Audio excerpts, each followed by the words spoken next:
तमाम जिलों से आए हुए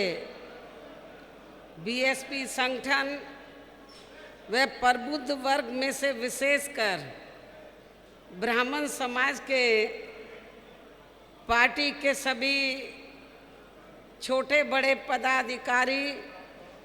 कार्यकर्तागण एवं महिलाएं तथा मीडिया बंधुओं, सबसे पहले मैं बीएसपी के राष्ट्रीय महासचिव व राज्यसभा सांसद श्री सतीश चंद्र मिश्र एवं उनकी पूरी टीम का तथा साथ ही प्रबुद्ध वर्ग में से खासकर ब्राह्मण समाज के पार्टी के छोटे बड़े पदाधिकारियों का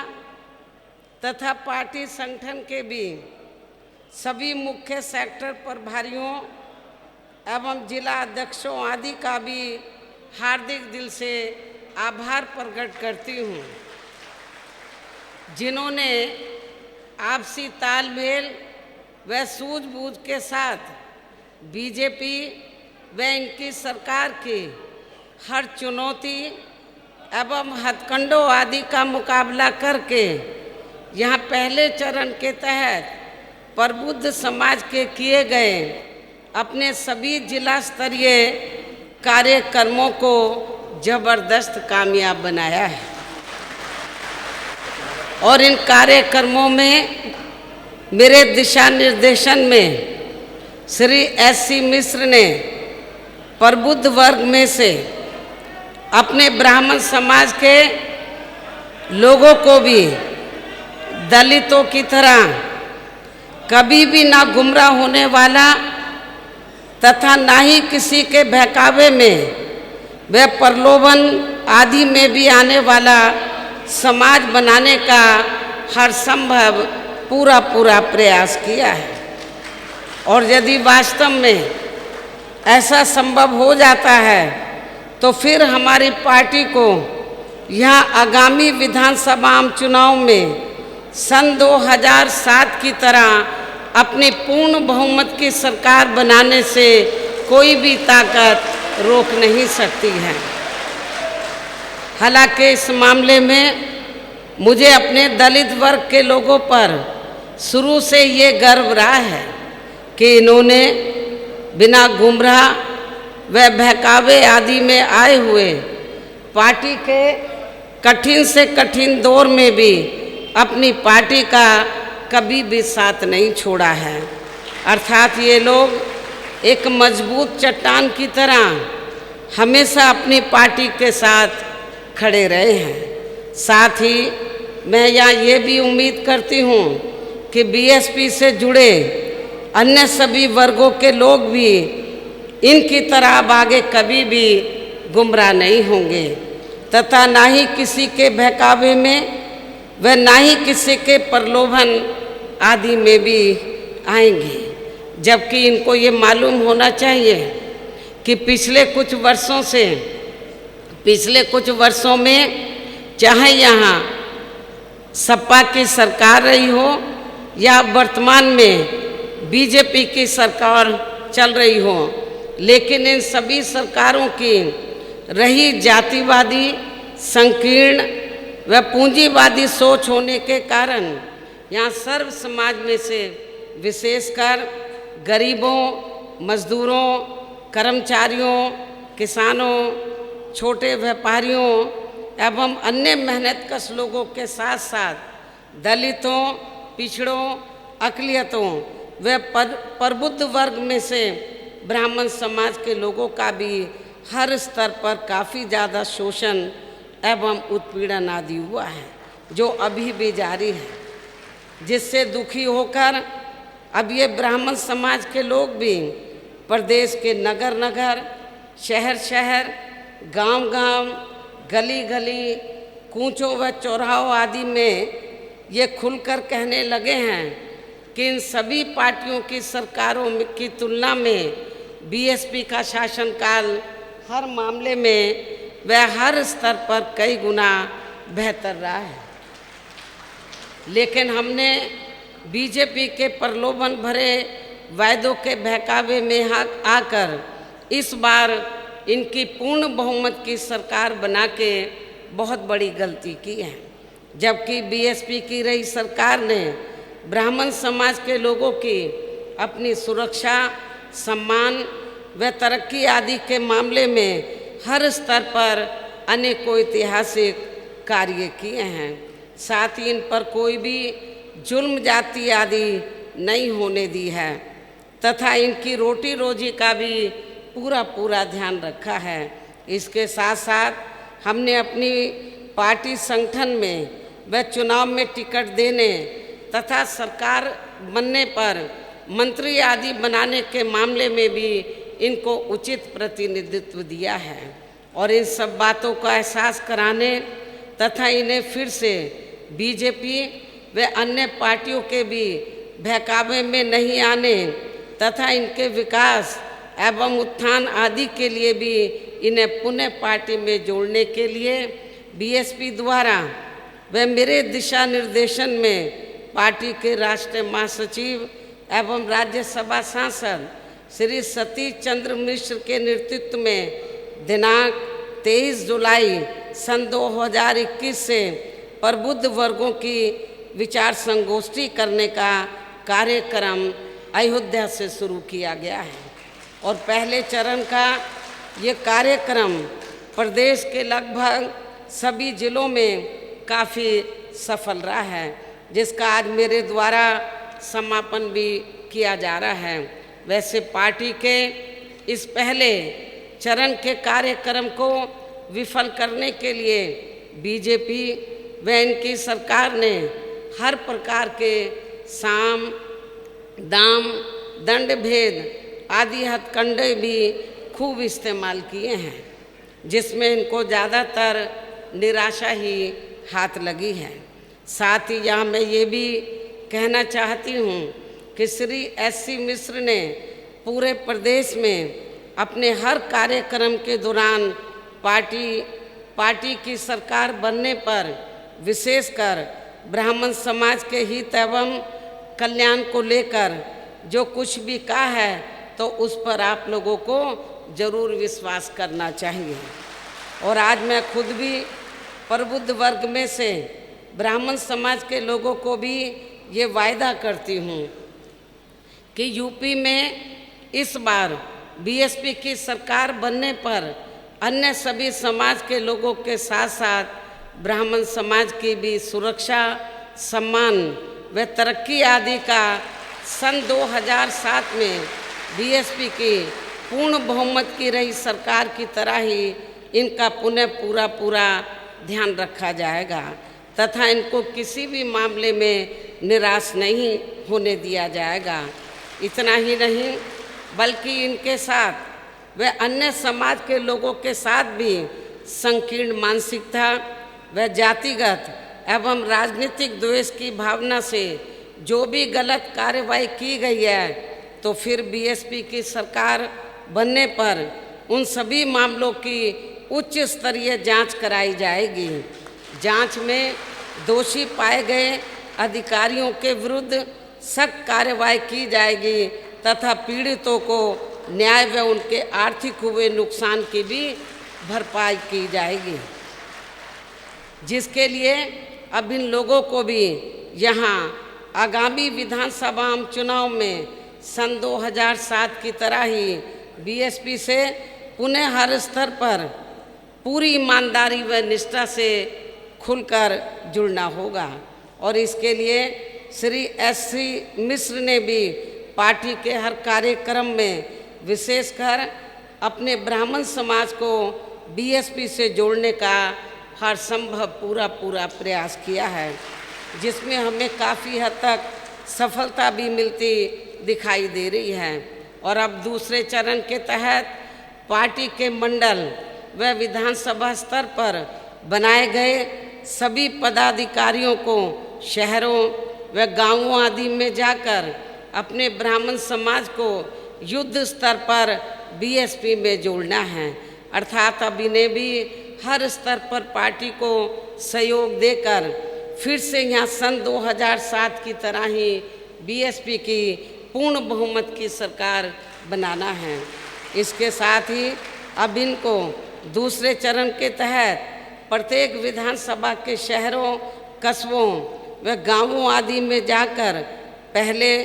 अपने विशेषकर ब्राह्मण समाज के कम से कम 1000 सक्रिय कार्यकर्ता तैयार करना है प्रत्येक विधानसभा में, तथा इन्हें बीएसपी का सदस्य भी जरूर बनाना है। साथ ही इनकी सूची भी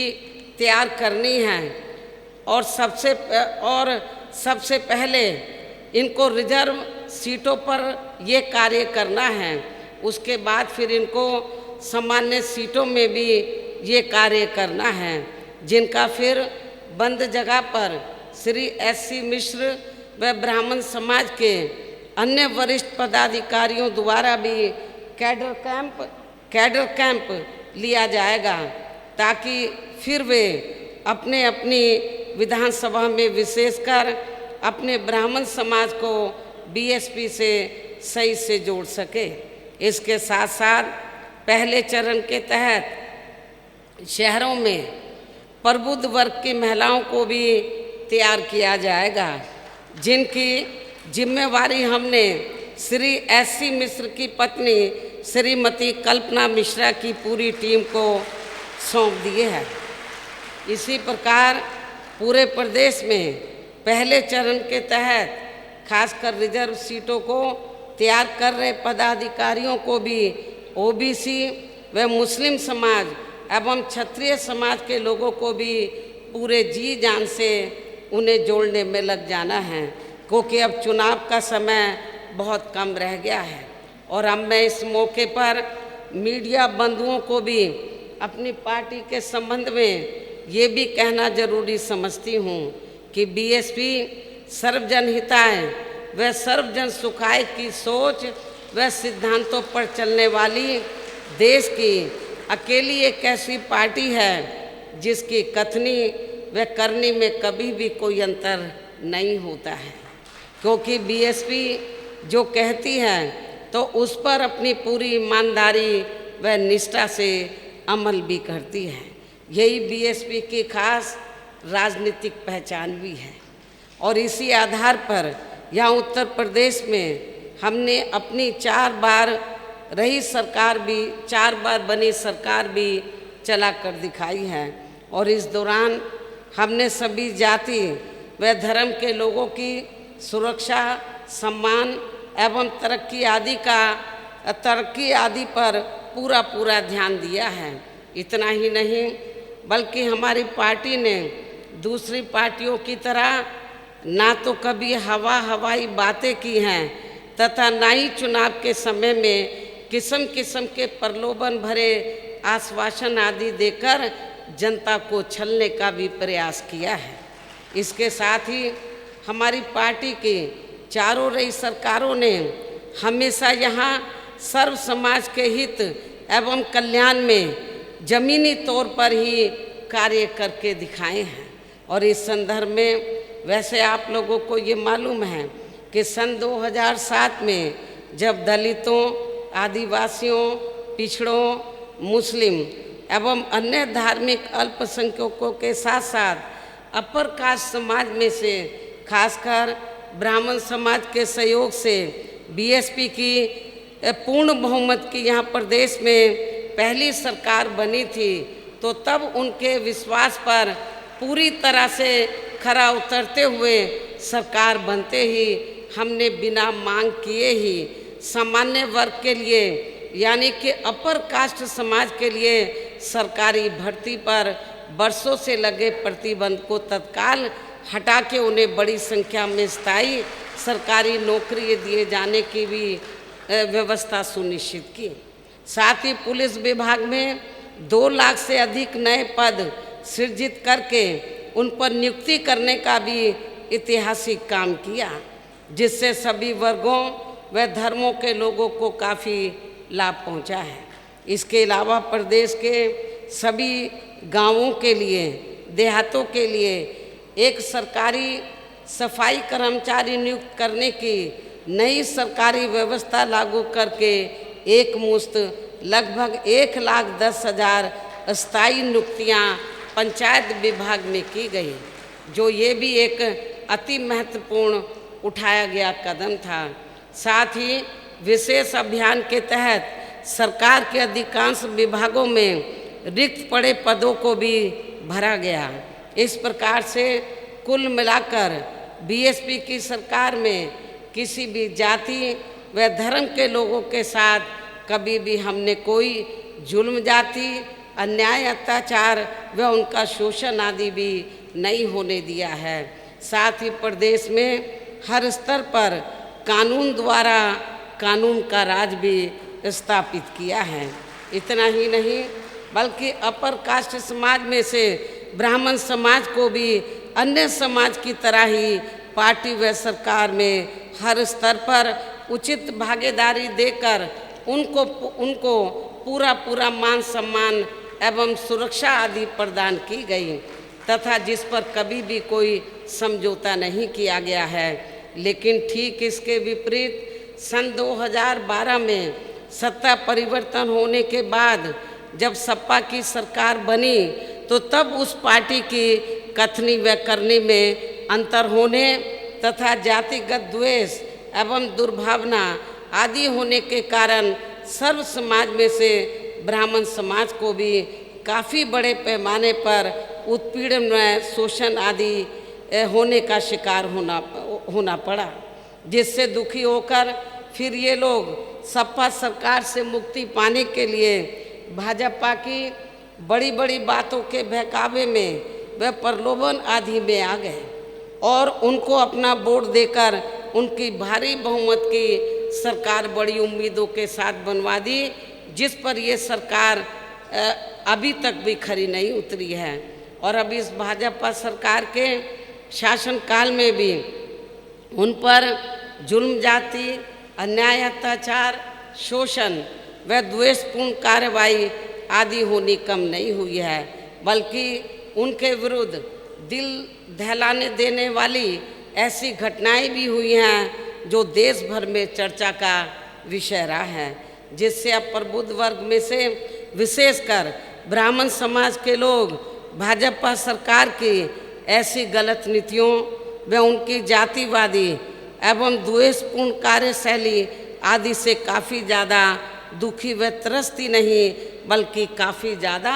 आक्रोशित भी हैं, गुस्से में भी हैं, जिसे ध्यान में रखकर ही फिर बीएसपी ने इनकी सुरक्षा, सम्मान व तरक्की आदि को लेकर पहले चरण के तहत यूपी के लगभग सभी जिलों में विचार संगोष्ठी के कार्यक्रम आयोजित किए हैं, जो बीजेपी व उनकी सरकारी बाधाओं के बावजूद भी ज़बरदस्त सफल रहे हैं। इतना ही नहीं बल्कि इन सभी कार्यक्रमों में इस वर्ग के लोगों की लगातार उत्साहपूर्ण व धमाकेदार हुई भागीदारी ने सभी बीएसपी विरोधी पार्टियों को काफ़ी चिंतित व बेचैन भी करके रख दिया है, जिसके कारण ही अब बीजेपी भी यहाँ बीएसपी की तर्ज पर प्रबुद्ध वर्ग के तथा महिलाओं आदि के भी सम्मेलन करने में जुट गई है। इसके साथ ही अपनी आदत से मजबूर अब ये लोग इस वर्ग को गुमराह करने के लिए रोजाना नए नए हथकंडे व षड्यंत्र आदि इस्तेमाल करने में लगे हैं, किंतु प्रबुद्ध वर्ग व इनमें भी विशेषकर ब्राह्मण समाज के लोग अब सत्ता परिवर्तन के लिए यानी कि फिर से यहाँ बीएसपी की पूर्ण बहुमत की सरकार बनाने के लिए काफ़ी हद तक अपना मन बना चुके हैं, जिसे रोकना अब किसी के लिए भी संभव नहीं लगता है, चाहे अब ये पार्टियां बीएसपी की कितनी भी नकल क्यों ना कर लें। और अब मैं पहले चरण के इस कार्यक्रम के समापन पर तथा दूसरे चरण के कार्यक्रम की भी शुरुआत करने के मौके पर मीडिया के जरिए प्रदेश के सभी वर्गों व धर्मों के लोगों से यही अपील करती हूँ कि वे अपने परिवार के हित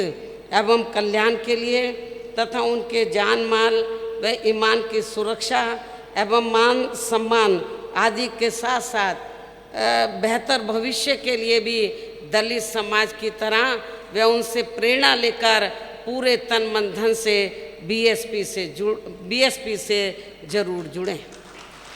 जो ये दलित समाज मान्यवर श्री कांशीराम जी को अपना खास आदर्श मानकर विरोधी पार्टियों के किसी भी प्रलोभन व बहकावे आदि में कभी भी भटके बिना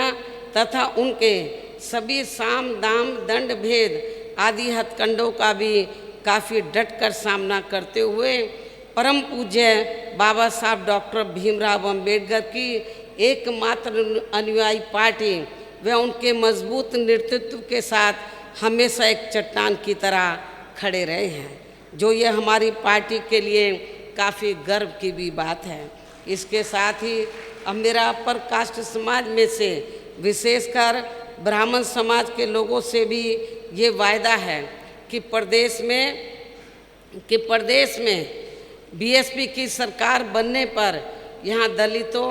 आदिवासियों, पिछड़ों, मुस्लिम व अन्य अक़लियतों आदि की तरह इनके भी हित व कल्याण, मान सम्मान, ईमान, सुरक्षा एवं रोटी रोजी आदि का भी पूरा ध्यान जरूर रखा जाएगा। इसके अलावा आज इस मौके पर यहाँ मैं किसानों के संबंध में भी मीडिया को ये भी अवगत कराना चाहती हूँ कि बीएसपी ने चुनाव के पहले वोट लेने के लिए बीजेपी ने, मैं इसके अलावा यहाँ मैं इस मौके पर किसानों के संबंध में मीडिया बंधुओं को ये भी अवगत कराना चाहती हूँ कि भारतीय जनता पार्टी ने चुनाव के पहले वोट लेने के लिए किसानों की आमदनी 2 गुना करने का वायदा किया था। वह तो नहीं किया, बल्कि उनके ऊपर 3 काले कानून लादकर उन्हें उनकी ज़मीन से भी वंचित करने का काम किया है। आज लगभग 1 वर्ष से पूरे देश का किसान आंदोलित है। बहुजन समाज पार्टी भी संसद से लेकर बाहर भी उनके इस आंदोलन के साथ खड़ी है और इस आंदोलन के दौरान करीब 500 से ज़्यादा किसानों की मृत्यु हो गई है, परंतु सरकार को कोई फर्क नहीं पड़ रहा है। बल्कि अभी हाल ही में हरियाणा सरकार द्वारा ये आदेश दिया गया कि इन आंदोलनकारियों के सर लाठी से फोड़ दो, जिसके बाद वहाँ के डीएम ने किसानों के सर पर लाठियाँ बरसाई, जिससे एक किसान की मृत्यु भी हो गई और फिर वहाँ के सीएम ने इस कार्यों को सही ठहराया। इतना ही नहीं, बल्कि बीजेपी ने तो सिर्फ झूठा वायदा किया था कि हम किसानों की आय 2 गुनी करेंगे, लेकिन हमने तो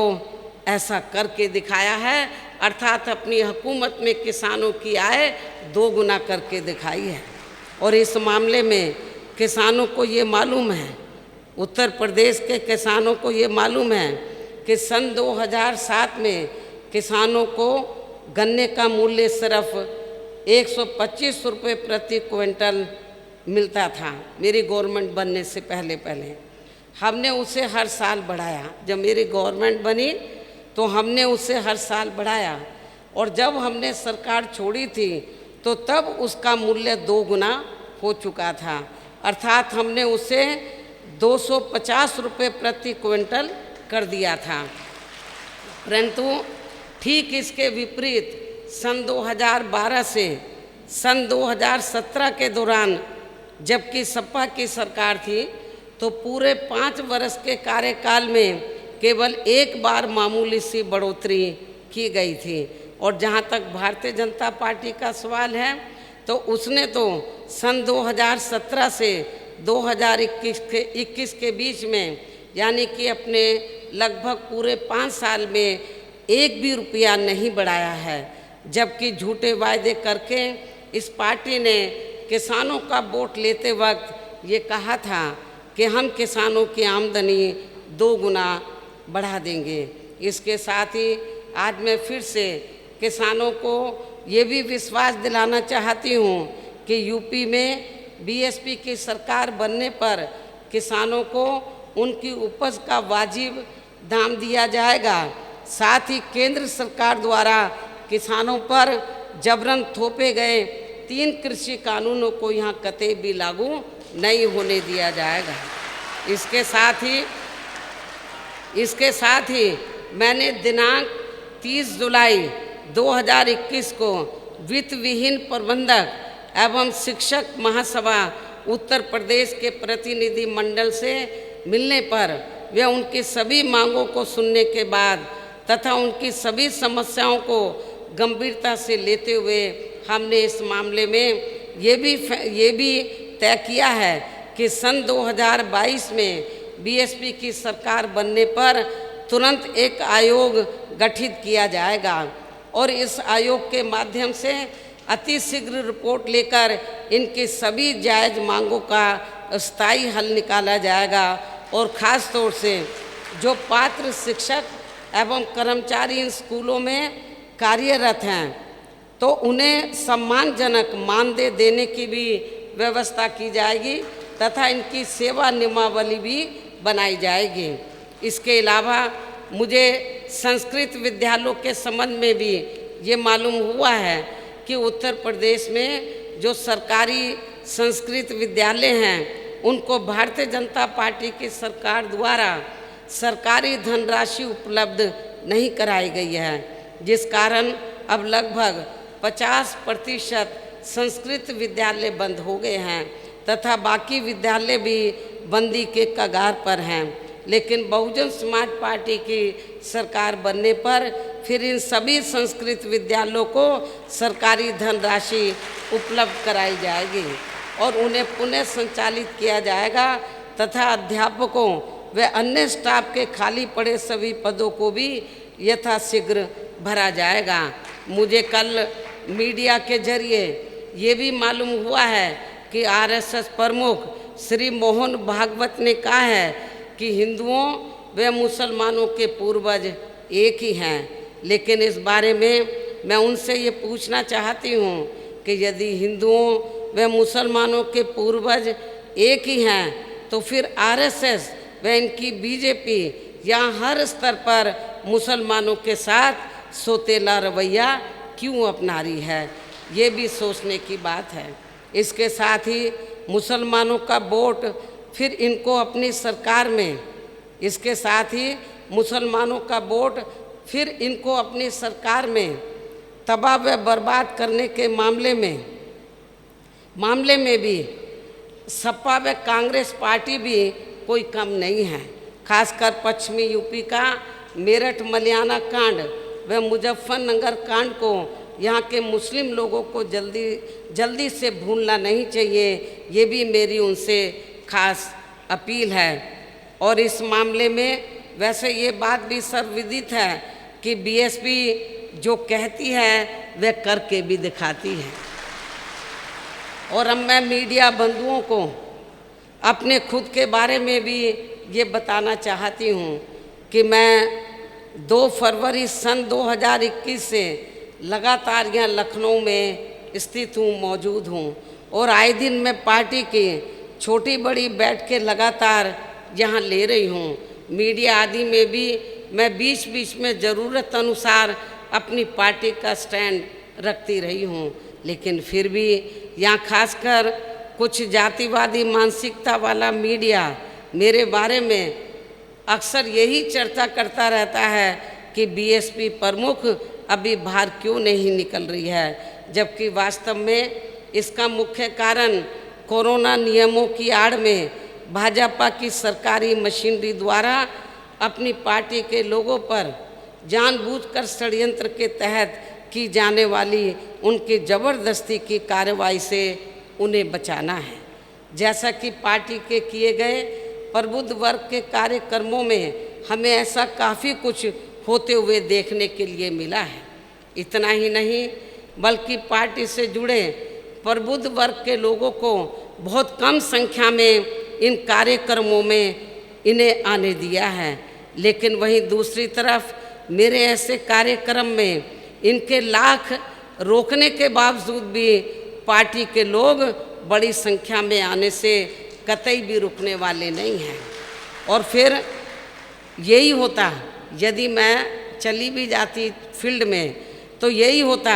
कि हमारी पार्टी के लोगों पर अब तक काफ़ी भारी तादाद में FIR दर्ज हो जाती है। और ऐसा हो जाने पर फिर हमारी पार्टी के ये लोग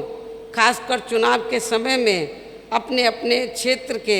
पार्टी के उम्मीदवारों को चुनाव जिताने की बजाय बल्कि वे ज़्यादातर कोर्ट कचहरी व थानों आदि में ही अपना समय बर्बाद करते रहते, जिसे खास ध्यान में रखकर ही फिर मजबूरी में मुझे अपनी पार्टी की चुनावी तैयारी अपने लखनऊ पार्टी प्रदेश कार्यालय से तथा फिर अपने निवास स्थान पर बने पार्टी के केंद्रीय कैंप कार्यालय से ही करनी पड़ी है। और इसलिए ही आज प्रबुद्ध वर्ग का समापन कार्यक्रम भी हमें मजबूरी में पार्टी के प्रदेश कार्यालय में रखना पड़ा है। हालांकि हमारी ये दिली तमन्ना थी कि पहले चरण का ये जो कार्यक्रम है, समापन कार्यक्रम, तो ये रमाबाई अंबेडकर मैदान में किया जाता, हमारी ये दिली तमन्ना थी। लेकिन मुझे जब ये जानकारी मिली कि काफ़ी जगह इन्होंने संख्या निर्धारित कर दी थी, जब प्रबुद्ध वर्ग के प्रोग्राम हो रहे थे श्री SC मिश्र जी के, तो कुछ जगह इन्होंने जानबूझकर तो ये संख्या निर्धारित कर दी थी कि 50 से ज़्यादा लोग प्रोग्राम में नहीं आएंगे। अब यदि हम लोग रमाबाई अंबेडकर मैदान में परमिशन भी ले लेते और उस पर ये कह देते कि 100 से ज़्यादा लोग नहीं आएंगे, तो रमाबाई अंबेडकर मैदान में जो स्टेज बनी हुई है इतने लोग तो उसी पे ही आ जाते, फिर बाद में लिखते मीडिया के जरिए, बाद में उसको पब्लिश करवाते कि जो प्रबुद्ध वर्ग का जो समापन प्रोग्राम है वो बुरी तरीके से विफल हो गया है, फेल हो गया है। फिर ये भी प्रचार करते। इनके इन सब हथकंडों को ध्यान में रखकर ही फिर हमने आज प्रबुद्ध वर्ग का समापन कार्यक्रम भी हमें मजबूरी में पार्टी के प्रदेश कार्यालय में रखना पड़ा है। लेकिन चुनाव घोषित होने पर फिर ये सरकार पार्टी के प्रोग्राम में हमारे लोगों के आने की संख्या पर जल्दी से रोक नहीं लगा सकती है, क्योंकि ऐसा किए जाने पर फिर सभी विपक्षी पार्टियां चुनाव आयोग में जाकर इसकी शिकायत कर सकती हैं, अर्थात फिर ये लोग भीड़ को आसानी से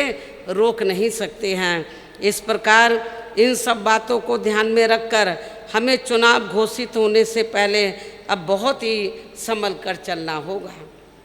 इसके साथ ही अब मैं आप लोगों को ये भी बताना चाहती हूँ, पार्टी के सभी लोगों को ये भी बताना चाहती हूँ कि अगले महीने 9 अक्टूबर को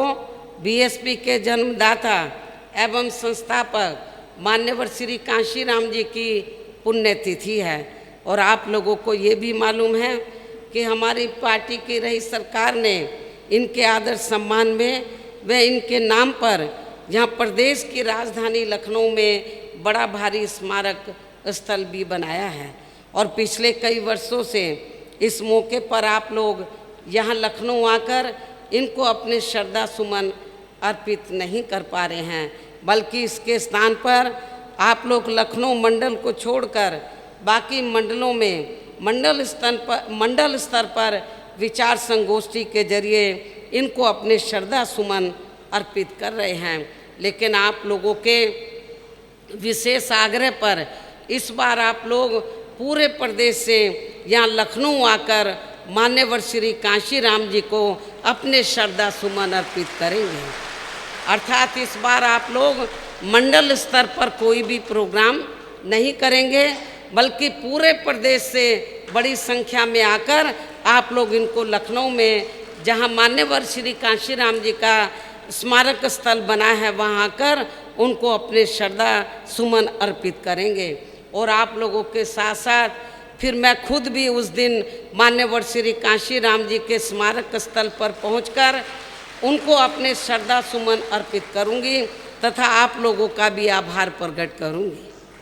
कहने का तात्पर्य ये है कि इस बार आप लोग पूर्व की तरह अपने अपने मंडल में इनकी पुण्यतिथि का कार्यक्रम नहीं रखेंगे, बल्कि आप लोग प्रातः 8 बजे से ही लखनऊ के स्मारक स्थल पर पहुंचकर इनको अपने श्रद्धा सुमन अर्पित करेंगे। साथ ही आप लोग यहाँ अपने आने के दौरान जब आप लोग 9 अक्टूबर को स्मारक स्थल पर पहुँचेंगे तो इसके साथ ही आप लोग यहाँ अपने आने के दौरान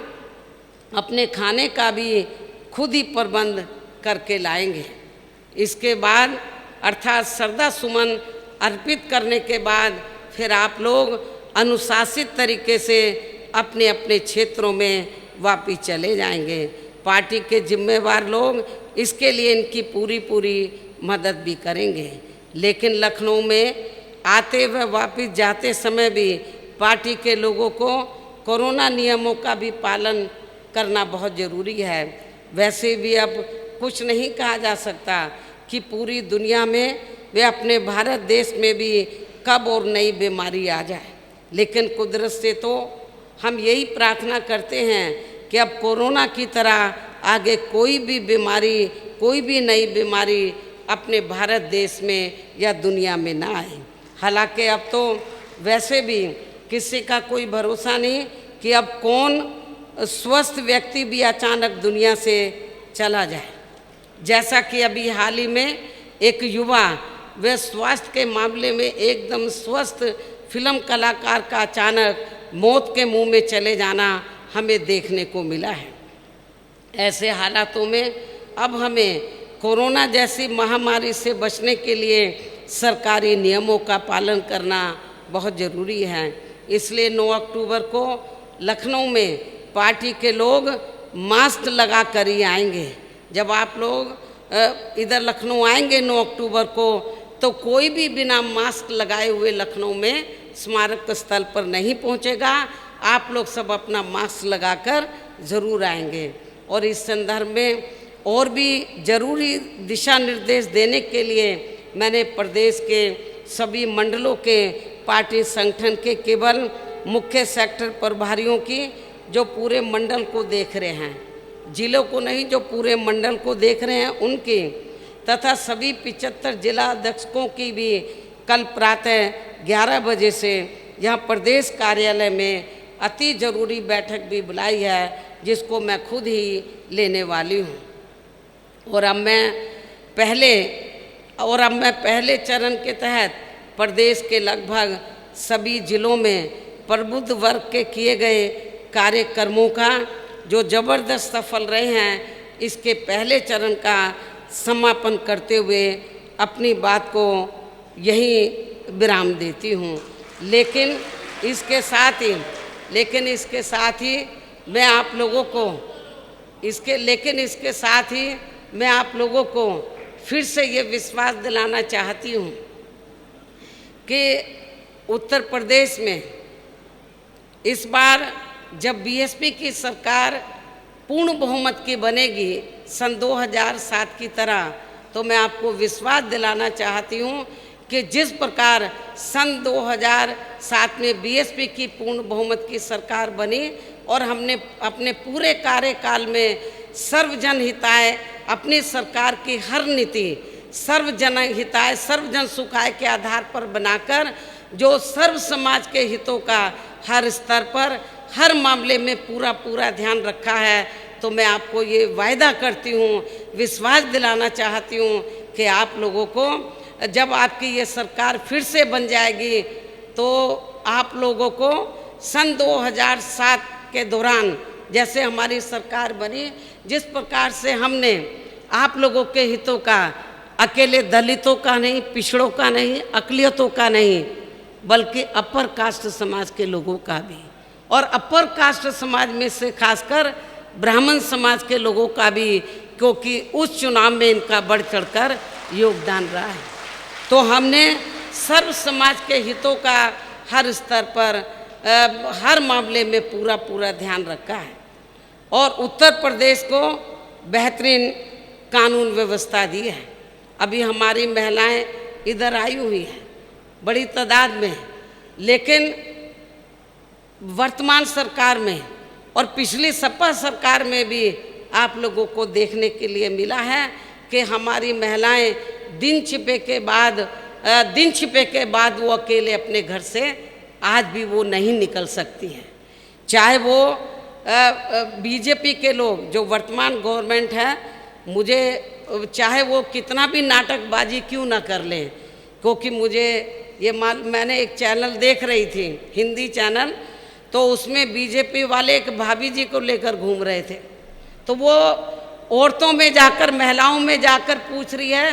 कि ये वर्तमान भाजपा सरकार ने महिलाओं के लिए क्या किया है। वो प्रायोजित तरीके से वो महिलाएं चयनित कर लेती है, उनसे फिर वो अपने पक्ष में सरकार वो हवा बनाती है। तो ये भी आप लोग देख रहे हैं।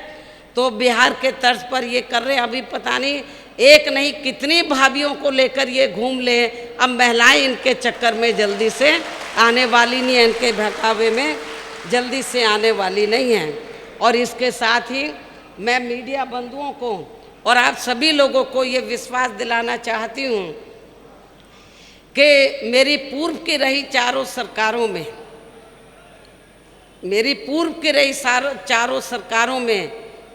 खास तौर से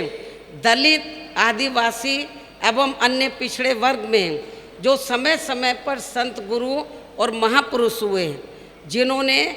इस देश में सामाजिक परिवर्तन के लिए अपनी जिंदगी पूरी जिंदगी समर्पित की, अब वो हमारे बीच में नहीं रहे हैं। वो हमारे संत गुरु और महापुरुष किसी जाति और धर्म के खिलाफ नहीं थे।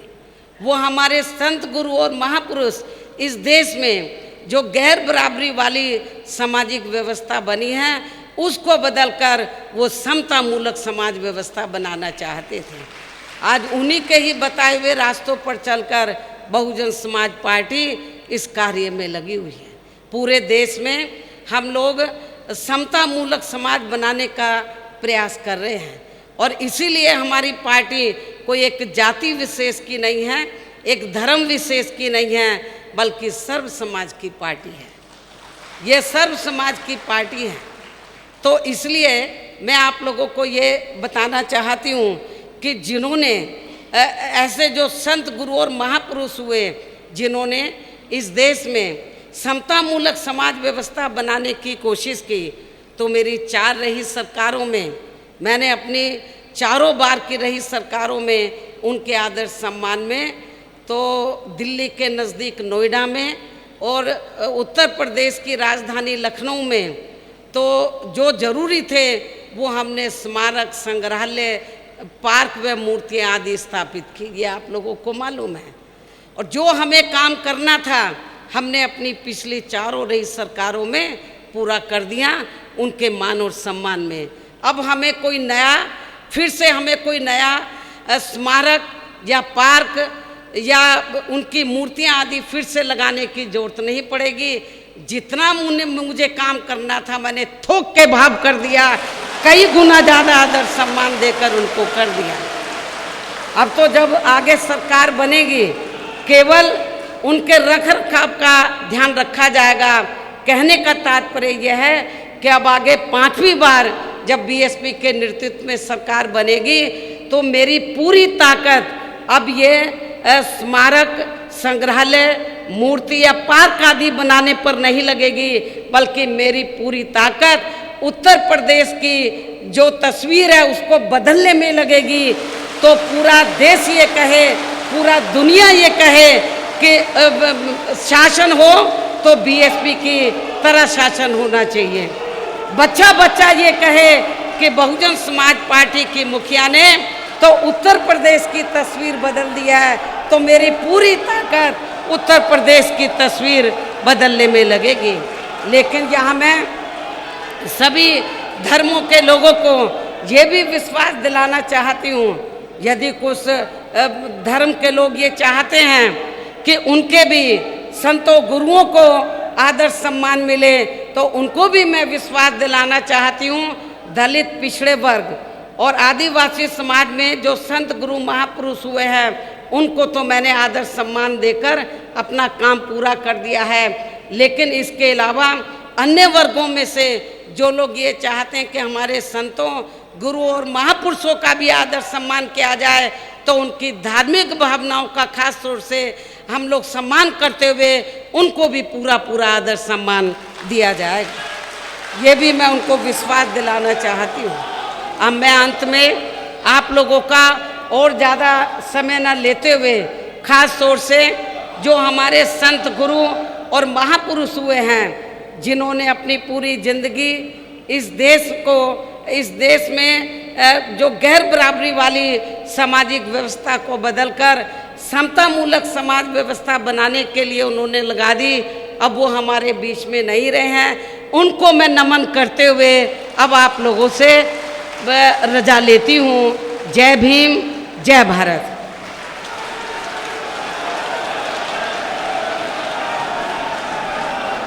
कुमारी माता जिंदाबाद, कुमारी माता जिंदाबाद, जिंदाबाद जिंदाबाद। हमें रोको मत, हमें टोको मत, हमें आगे बढ़ते जाना है। जय भीम का नारा लगाना है, जय भीम का नारा लगाना है। जय भीम, जय भीम। मैं गौतम रत्ना आपका बहुजन फिल्म प्रोडक्शन में स्वागत करता हूं और आप हमारे प्रोडक्शन हाउस के अंदर अपना कैरियर बना सकते हैं as a film director, as a producer and actor and actress and editor and cinematographer also. अगर आपको फिल्म से रिलेटेड कुछ भी प्रोजेक्ट आपको बनवाना है तो हमारे पास में पूरा सेटअप है, जिसमें फिल्म कैमरा है, शूटिंग लाइट्स है और एडिटिंग है। सारा A to Z एक ही जगह पर आपको हमारे यहाँ पर मिल जाएगा। तो दोस्तों आप हमें कांटेक्ट कर सकते हैं हमारे नंबर्स पर 9810085714 और 8510005714। हमारे वेबसाइट पे विजिट कर सकते हैं www.filmserviceindia.com और हमें मेल भी कर सकते हैं gautamfilmsproduction@gmail.com पर। धन्यवाद। बुद्धं शरणं